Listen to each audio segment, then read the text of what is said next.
Bueno, acá estamos con la segunda parte de esta presentación de Lacan que iniciamos en el video anterior.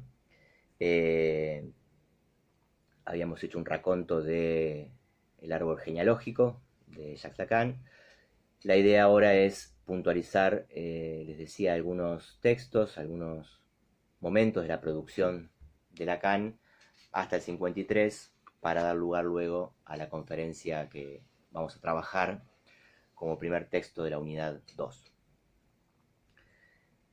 1932 es el primer año en que nos vamos a detener.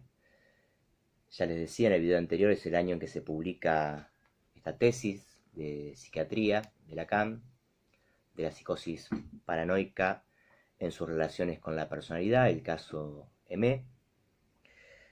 En esos años, entre el 32 y el 38, Lacan hace su única experiencia de análisis con otro analista, del que se tenga noticia. Lacan se analizó con un psicoanalista post-freudiano, como correspondía a la época, es lo que había, llamado Lowenstein, con el cual se analiza durante esos 4 o 5 años y con el cual tiene una relación de mucha rivalidad. Lacan le reprocha básicamente haberle robado alguna de sus ideas. Eso está documentado bastante bien en las biografías de Lacan. No nos vamos a detener en eso ahora, pero sepan que fue un análisis bastante dificultoso. Incluso Lowenstein, según Lacan, se tomó más tiempo del que era habitual para nombrarlo como analista miembro de la IPA. Cuando lo habitual era hacer un análisis didáctico de 2 años, Lowenstein lo tuvo como 4 o 5 para finalmente proponerlo a Lacan como parte de la Internacional Psicoanalítica. La tesis doctoral de Lacan, que fue mecanografiada por una de sus amantes, Olise Sienkiewicz, y financiada por otra de sus amantes. Lacan era bastante mujeriego, como se sabe, Marie-Thérèse Bergeron, a la cual Lacan le dedica solapadamente y de manera clandestina su tesis doctoral, colocando en la dedicatoria la sigla MTB, que remite al nombre de esta amante, Marie-Thérèse Bergeron. La tesis del 32 fue enviada por Lacan un año después, en enero del 33, a Freud. Lacan tenía interés en que Freud leyera su tesis, habidas cuentas de que había tomado varios elementos de la obra de Freud. Se la envía en enero de ese año. Y bueno, no sabemos demasiado del destino de ese envío, solo sabemos que Freud le responde con una carta muy cordial, fiel al estilo de Freud, pero muy escueta, diciéndole gracias por el envío de su tesis. Y nada más. No sabemos qué hizo Freud con esa tesis, si la leyó o no. Lo cierto es que Lacan y Freud no se cruzaron en vida de ninguno de los dos. En muerte no sabemos, ¿no?, si se cruzaron, pero en vida no se cruzaron. Ni en esa ocasión ni en ninguna posterior, teniendo en cuenta que Lacan ya estaba empezando a vincularse con el psicoanálisis en la década del 30, y Freud muere a finales del 30. Hubo ocasiones en las que se podían haber cruzado. Ahora vamos a ver una muy puntual en la cual ese encuentro no ocurrió por razones contingentes. Después del año 32, Lacan publica un año después, 1933, otro texto importante, también vinculado al campo de la psicosis. Una gran parte de la producción de Lacan, sobre todo en esos años, giró en torno a la psicosis. Su experiencia como psiquiatra en los asilos está vinculada a la psicosis más que a la neurosis.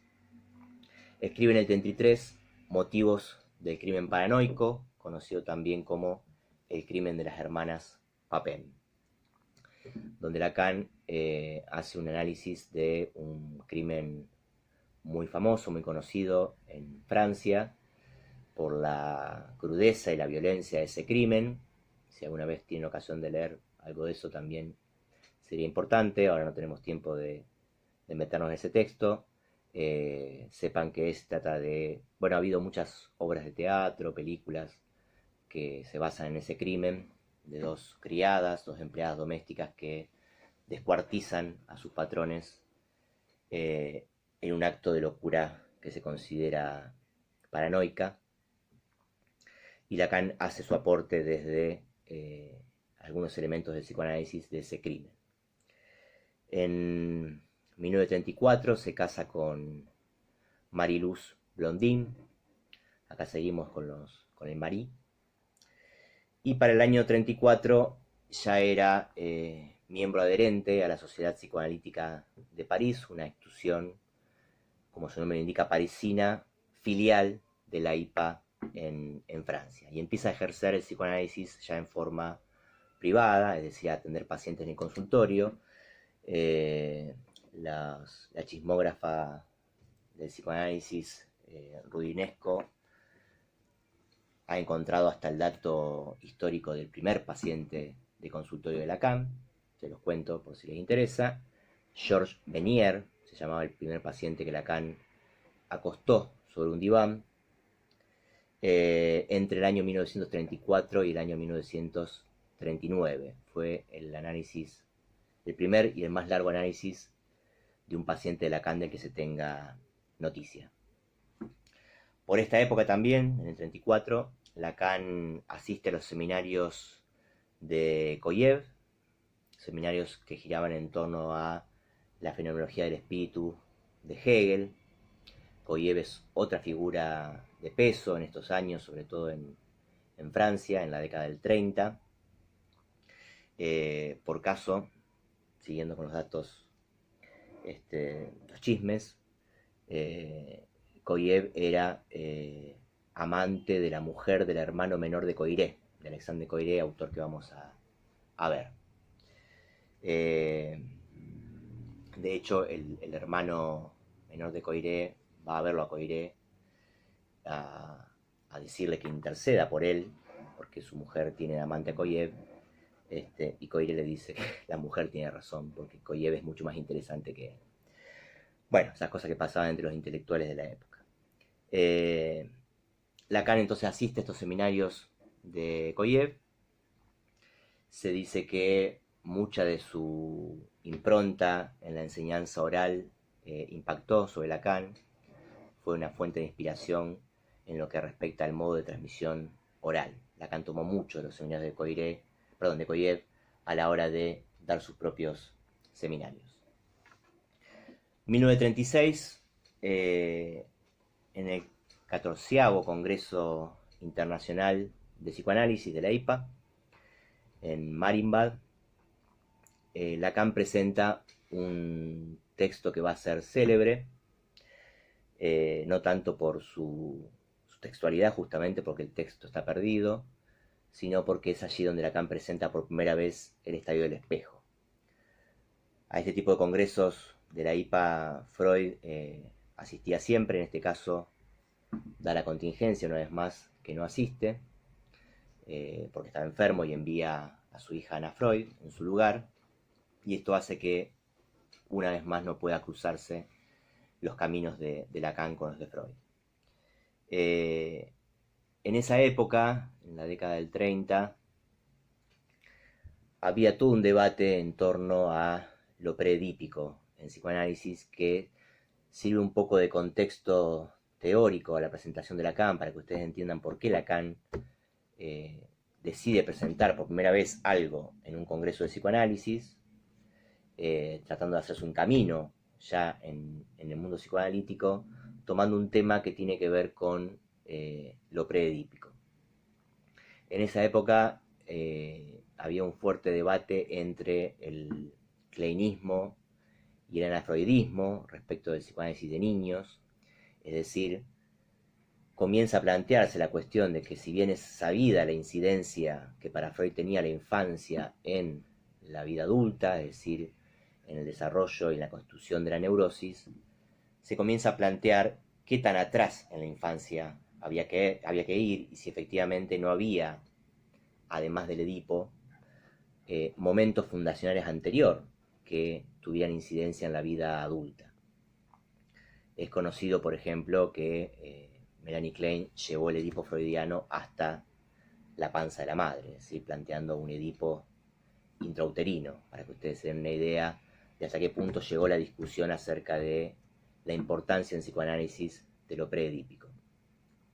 En medio de este debate entre Melanie Klein, que postulaba un psicoanálisis de niños que tuviera técnicas y teoría propia, y el anafreudismo, la teoría de Ana Freud respecto de los niños, que era la transposición de lo que pasaba con los adultos a los niños, y que dio lugar a toda una pedagogía psicoanalítica. En medio de ese debate, Lacan hace su aporte con el texto del Estadio del Espejo, es decir, con una circunstancia, un acontecimiento que Lacan considera que ocurre entre los 6 meses y los 18 meses de edad de los niños. Hace esta presentación el 3 de agosto del 36, se sabe hasta la hora, a las 3:40 de la tarde. Lacan presenta en francés este texto, el Estadio del Espejo, y es interrumpido, presenta en francés, en un congreso de habla inglesa, y es interrumpido por Jones, por Ernest Jones, por aquel entonces presidente de la IPA, a los pocos minutos que Lacan comienza su exposición. Lacan no deja sus manuscritos en las actas del Congreso, y se supone que por un rapto de enojo frente a esta afrenta de Jones, decide romper los originales. Con lo cual, el texto original del Estadio del Espejo está francamente perdido. No se sabe qué es lo que Lacan efectivamente dijo o hubiera dicho en esos años.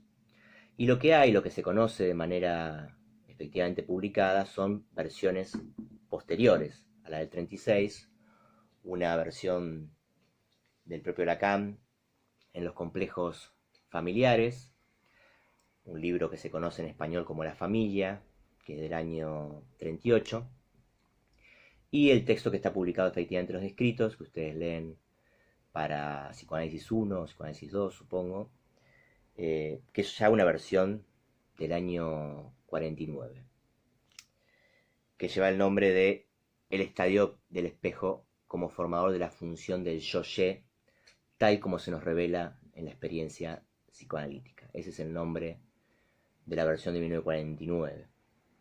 Ahora bien, lo que muchos psicoanalistas han reparado, entre ellos Alush, es que si ya el título de la conferencia es diferente, la versión del 36 se llamaba, les leo el título exacto,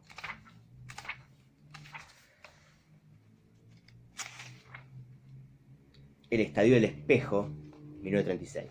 El Estadio del Espejo, teoría de un momento estructurante y genético de la constitución de la realidad, concebida en relación con la experiencia y la doctrina psicoanalítica, es el nombre de la conferencia, interrumpida por Jones, versus la versión del 49, el Estadio del Espejo como formador de la función del yo, tal como se nos revela en la experiencia psicoanalítica. Si ya arrancamos con que los títulos son diferentes, imagínense las diferencias que puede haber a nivel del contenido.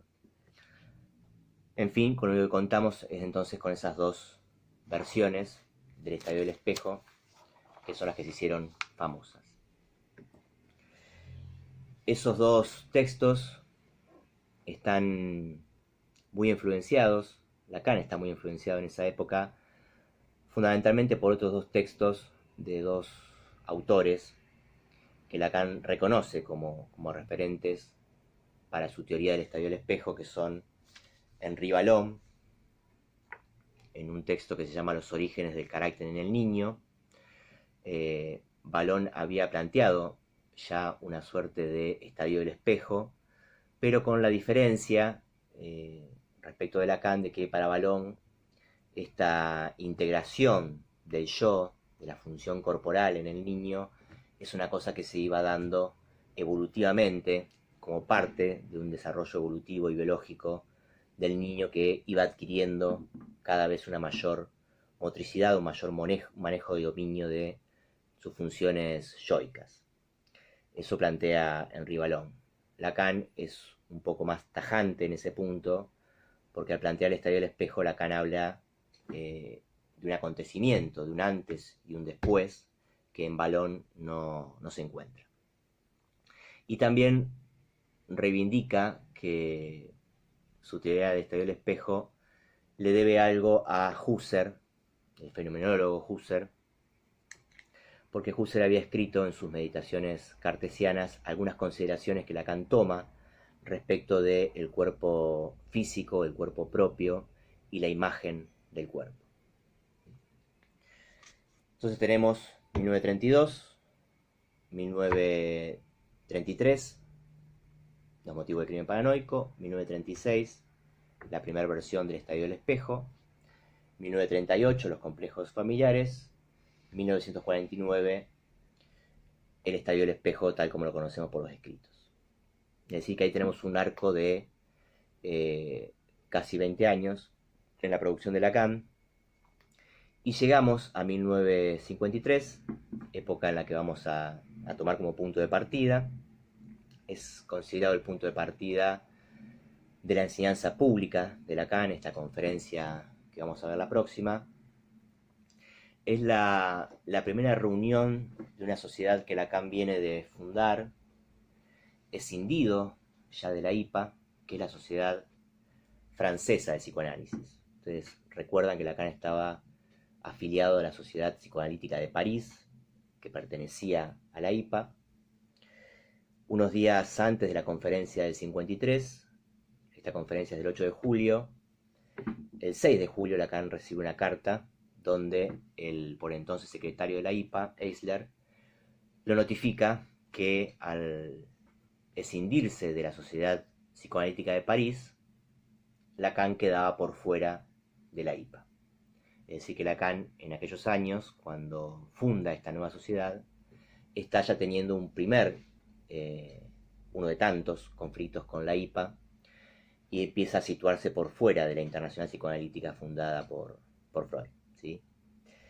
Dicen las malas lenguas que Lacan recibe esta carta del secretario de la IPA, donde se le comunica que no pertenece más a la institución, y Lacan al par de días convoca esta conferencia el 8 de julio, donde presenta su famoso ternario, lo simbólico, lo imaginario y lo real, tres categorías que van a acompañarlo durante todo el resto de su enseñanza y a la que Lacan va a volver de manera constante e incesante.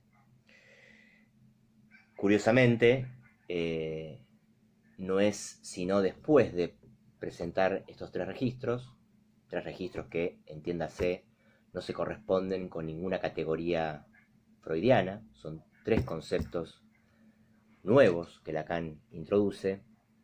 Curiosamente, decía, después de presentar su ternario simbólico imaginario real, CIR, como se lo conoce por las siglas en el orden en que fueron dichas en el 53, a los pocos meses de esta conferencia Lacan formula su retorno a Freud, ¿no? Lo cual es leído por muchos contemporáneos como un gesto político de Lacan. Se entiende que Lacan anuncia que va a retornar a Freud, que hay que retornar a Freud, en el mismo momento que está planteando un paradigma nuevo para el psicoanálisis, que va a ser el paradigma de lo simbólico, lo imaginario y lo real, con lo cual ya tienen ustedes algunos elementos para pensar con qué va a leer Lacan a Freud, cuando decimos que Lacan es un lector de Freud, que es quizá uno de los pocos lectores de Freud que tuvo el siglo XX. Lacan va a leer a Freud con lo simbólico, lo imaginario y lo real, y vamos a ver qué consecuencias tiene leer a Freud en esos términos. Bueno, quisiera terminar muy rápidamente, porque el otro texto que les había sugerido para que ustedes tuvieran una introducción de Lacan por Lacan mismo era la conferencia del 67. Esa no la vamos a desarrollar en los prácticos porque se va a ocupar de eso el profesor Franch en los teóricos. Simplemente recordar que estos tres términos que Lacan elige, que también son tres, ¿sí? Forman parte de el gustillo que Lacan tenía por la terceridad. Son tres los registros, son tres las categorías con las que nombra esta conferencia: lugar, origen y fin de mi enseñanza. Dejar asentado que estos tres términos no designan lo que en principio parecen, porque lugar no se refiere a un lugar necesariamente físico, donde la enseñanza de Lacan efectivamente tuvo varios lugares donde se fue desarrollando, sino que el lugar, dice Lacan, es el lugar en el que nos coloca siempre cierto accidente, en el que él se vio encontrado, dice, incluso sin haberlo querido y sin haberlo pensado, producto de un acto, ¿sí? Lacan dice que ocupamos lugares siempre como consecuencia de un acto que en el momento de hacerlo quizá no estamos advertidos de cuáles van a ser sus consecuencias. Este acto evidentemente tuvo que ver con la decisión de separarse de la IPA y fundar su propia sociedad, ¿sí? Ese es el lugar que Lacan tiene en el psicoanálisis, un lugar que él considera extraterritorial, que está por fuera de los territorios institucionales de la época, y que es el lugar que él considera que también debe tener el psicoanálisis. El psicoanálisis no debe abandonar, dice Lacan en esta conferencia, su lugar extraterritorial.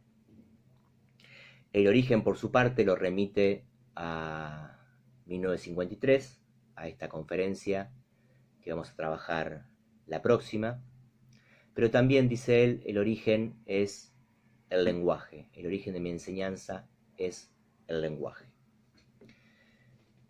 Esto quiere decir, entre otras cosas, que su enseñanza comienza por una reflexión acerca del lenguaje y por vincular el lenguaje de manera que nunca más va a separar con el inconsciente. El inconsciente freudiano, Lacan va a decir que está estructurado como un lenguaje y que por lo tanto debemos estudiar el lenguaje, su estructura, si queremos entender algo del inconsciente freudiano. Y respecto de su fin, finalmente, dice Lacan allí que no es su fin en el sentido de la finalización, de cuando él estire la pata, sino que es el fin en el sentido del telos, es el para qué de mi enseñanza. Y él dice que su fin siempre ha sido formar psicoanalistas que estuvieran a la altura de esta función que él llama del sujeto. Con lo cual, el lugar de un acto, el origen de su enseñanza vinculada al lenguaje y su fin vinculado a formar analistas que estén a la altura de la noción del sujeto, son tres cuestiones que nos van a ocupar durante todo el año. Vamos a trabajar acerca de la noción del sujeto, vamos a trabajar acerca de qué quiere decir que el inconsciente está estructurado como un lenguaje, y vamos a trabajar en torno a qué consecuencias tuvo este acto de Lacan de producir una enseñanza novedosa, inédita, en el campo freudiano de entonces. Bueno, espero que les haya servido. Nos vemos la próxima para trabajar entonces lo simbólico, lo imaginario y lo real. Les mando un gran saludo.